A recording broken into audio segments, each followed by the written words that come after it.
ನನ್ನ ಜಮಾತಿಗೆ ಸೇರಿದವರೊಂದಿಗೆ ನನ್ನ ಜಮಾತಿಗೆ ಸೇರಿದವರೆಂದು ಯೋಚಿಸುವ ಎಲ್ಲ ಜನರಿಗೆ ನನ್ನ ಉಪದೇಶಗಳು. ಅಊದು ಬಿಲ್ಲಾಹಿ ಮಿನಶ್ ಶೈತಾನಿರ್ ರಜೀಮ್. ಬಿಸ್ಮಿಲ್ಲಾಹಿರ್ ರಹ್ಮಾನಿರ್ ರಹೀಮ್. ವಾಗ್ದತ್ತ ಮಹದಿ ಇಮಾಮರು ಮಸೀಹ್ ಅಲೈಹಿಸ್ಸಲಾತು ವಸ್ಸಲಾಮರು ಹೀಗೆ ನುಡಿಯುತ್ತಾರೆ: ನೀವು ಸತ್ಯವಾಗಿ ಭಯ ಭಕ್ತಿಯ ಮಾರ್ಗದಲ್ಲಿ ಹೆಜ್ಜೆ ಹಾಕುವಾಗ ಮಾತ್ರ ನನ್ನ ಜಮಾತಿಗೆ ಸೇರಿದವರೆಂದು ಆಕಾಶದಲ್ಲಿ ಪರಿಗಣಿಸಲ್ಪಡುವಿರಿ. ಆದುದರಿಂದ ನೀವು ದಿನಂಪ್ರತಿ 5 ಸಾರಿ ನಮಾಜನ್ನು ಎಂತಹ ಭಯ ಮತ್ತು ಪ್ರಜ್ಞೆಯಿಂದ ಅನುಷ್ಠಿಸಬೇಕೆಂದರೆ ನೀವು ದೇವನನ್ನು ಅಲ್ಲಾಹನನ್ನು ಕಾಣುತ್ತಾ ಇದ್ದೀರೆಂಬಂತೆ ಅದು ಭಾಸವಾಗಬೇಕು, ಅದು ಆಗಬೇಕು. ನೀವು ನಿಮ್ಮ ರೋಜಾ ಉಪವಾಸಗಳನ್ನು ಆ ಅಲ್ಲಾಹನಿಗೋಸ್ಕರ ಸತ್ಯಸಂಧವಾಗಿ ಈಡೇರಿಸಿರಿ. ಝಕಾತ್ ಕೊಡಲು ಅರ್ಹರಾದವರು ಝಕಾತನ್ನು ಕಡ್ಡಾಯ ಧನ ಸಹಾಯವನ್ನು ಕೊಡಬೇಕು. ಹಜ್ ಮಾಡುವುದು ಯಾರಿಗೆ ಕಡ್ಡಾಯಗೊಳಿಸಲ್ಪಟ್ಟಿದೆಯೋ ಅಂತಹ ವ್ಯಕ್ತಿ ಯಾವುದಾದರೂ ಅಡೆತಡೆ ಇಲ್ಲವೆಂದಾದರೆ ಹಜ್ ಅನುಷ್ಠಾನ ಮಾಡಲಿ. ಒಳಿತನ್ನು ಸಂತೋಷದಿಂದ ಅನುಷ್ಠಾನ ಮಾಡಿರಿ, ಅನುಷ್ಠಿಸಿರಿ. ಕೆಡುಕನ್ನು ಜಿಗುಪ್ಸೆ ಪಡುತ್ತಾ ಬೇಸರದಿಂದ ತ್ಯಜಿಸಿರಿ. ನೀವು ದೃಢವಾಗಿ ನೆನಪಿಟ್ಟುಕೊಳ್ಳಿರಿ, ಭಯ ಭಕ್ತಿಯಿಂದ ವಿರಹಿತವಾದ ಯಾವುದೇ ಸತ್ಕಾರ್ಯವು ದೇವನಿಗೆ ತಲುಪಲಾರದು. ಪ್ರತಿಯೊಂದು ಒಳಿತಿನ ಬೇರು ಭಯಭಕ್ತಿಯಾಗಿದೆ, ತಕ್ವಾ ಆಗಿದೆ. ಯಾವ ಕಾರ್ಯದಲ್ಲಿ ಈ ಬೇರು ನಷ್ಟವಾಗುವುದಿಲ್ಲವೋ ಆ ಕೆಲಸವು ನಷ್ಟವಾಗಲಾರದು. ಹಿಂದಿನ ಕಾಲದ ಸತ್ಯವಿಶ್ವಾಸಿಗಳು ಪರೀಕ್ಷಿಸಲ್ಪಟ್ಟ ಹಾಗೆ ನೀವು ಸಹ ವಿವಿಧ ರೀತಿಗಳ ದುಃಖ ದುಮ್ಮಾನಗಳು ಮತ್ತು ವಿಪತ್ತುಗಳಿಂದ ಪರೀಕ್ಷಿಸಲ್ಪಡುವುದು ಅವಶ್ಯಕವಾಗಿದೆ. ಆದುದರಿಂದ ಜಾಗರೂಕರಾಗಿರಿ. ನೀವು ಕಾಲು ಮುಗ್ಗರಿಸಿ ಬೀಳುವಂತೆ ಆಗದಿರಲಿ. ನಿಮ್ಮ ಸಂಬಂಧವು ಆಕಾಶದೊಂದಿಗೆ ದೃಢವಾಗಿದ್ದರೆ ಭೂಮಿ ನಿಮಗೆ ಯಾವ ಹಾನಿಯನ್ನು ಉಂಟು ಮಾಡಲು ಶಕ್ತವಾಗಲಾರದು. ನಿಮಗೆ ಯಾವುದಾದರೂ ಹಾನಿ ಸಂಭವಿಸುವುದಾದರೆ ಅದು ನಿಮ್ಮ ಶತ್ರುಗಳ ಕೈಗಳಿಂದಾಗಿರಲಿಕ್ಕಿಲ್ಲ, ಅದು ನಿಮ್ಮ ಶತ್ರುಗಳ ಕೈಗಳಿಂದಾಗಿರಲಿಕ್ಕಿಲ್ಲ,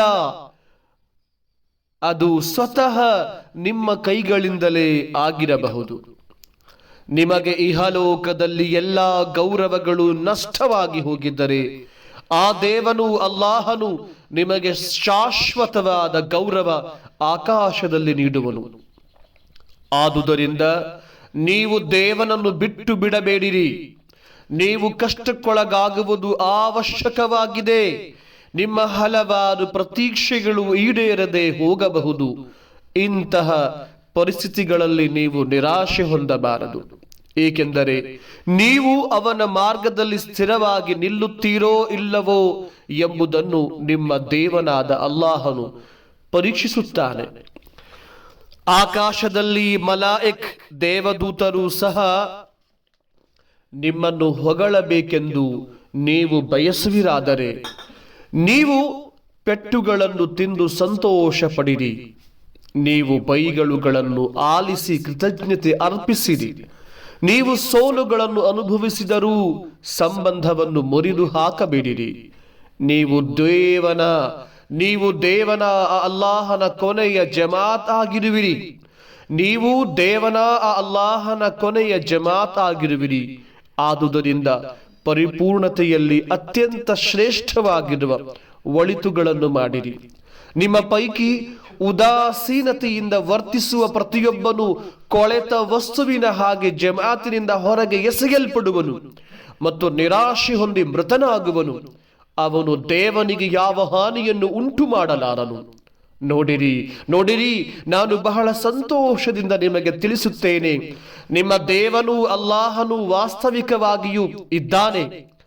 ಎಲ್ಲ ಜನರು ಅವನ ಸೃಷ್ಟಿಗಳಾಗಿದ್ದರೂ ಯಾರು ದೇವನನ್ನು ಅಲ್ಲಾಹನನ್ನು ಆಯ್ಕೆ ಮಾಡುತ್ತಾನೋ ಅವನನ್ನು ಆ ದೇವನು ಅಲ್ಲಾಹನು ಸಹ ಆಯ್ಕೆ ಮಾಡುತ್ತಾನೆ. ದೇವನ ಬಳಿಗೆ ಯಾರು ಹೋಗುತ್ತಾನೋ ಆತನ ಬಳಿಗೆ ದೇವನು ಹೋಗುತ್ತಾನೆ. ಯಾರು ದೇವನಿಗೆ ಗೌರವವನ್ನು ನೀಡುತ್ತಾನೋ ಅವನಿಗೆ ದೇವನು ಅಲ್ಲಾಹನು ಗೌರವ ನೀಡುತ್ತಾನೆ. ನೀವು ನಿಮ್ಮ ಹೃದಯಗಳನ್ನು ನೇರವಾಗಿ ಮಾಡಿ, ನಿಮ್ಮ ನಾಲಿಗೆಗಳನ್ನು, ನಿಮ್ಮ ಕಣ್ಣುಗಳನ್ನು ಮತ್ತು ಕಿವಿಗಳನ್ನು ಶುದ್ಧೀಕರಿಸಿ. ಆಹಾ, ಎಂಥ ಅದ್ಭುತ ಸಾಲುಗಳು! ಹುಜೂರ್ ನುಡಿಯುತ್ತಾರೆ, ನೀವು ನಿಮ್ಮ ಹೃದಯಗಳನ್ನು ನೇರವಾಗಿ ಮಾಡಿ, ವಕ್ರ ಮಾಡಬೇಡಿ. ನಿಮ್ಮ ನಾಲಿಗೆಗಳನ್ನು, ನಿಮ್ಮ ಕಣ್ಣುಗಳನ್ನು ಮತ್ತು ನಿಮ್ಮ ಕಿವಿಗಳನ್ನು ಶುದ್ಧೀಕರಿಸಿ ಅವನ ಕಡೆಗೆ ಬಾಗಿರಿ, ಅವನ ಕಡೆಗೆ ಬನ್ನಿರಿ. ಆಗ ಆ ದೇವನು ಅಲ್ಲಾಹನು ನಿಮ್ಮನ್ನು ಅಂಗೀಕರಿಸುವನು, ಸ್ವೀಕರಿಸುವನು. ಜಾರಿಯಲ್ಲಿರುವುದು ಸುಬ್ಹಾನಲ್ಲಾಹಿ ವ ಬಿಹಮ್ದಿಹಿ ಸುಬ್ಹಾನಲ್ಲಾಹಿಲ್ ಅಜೀಮ್.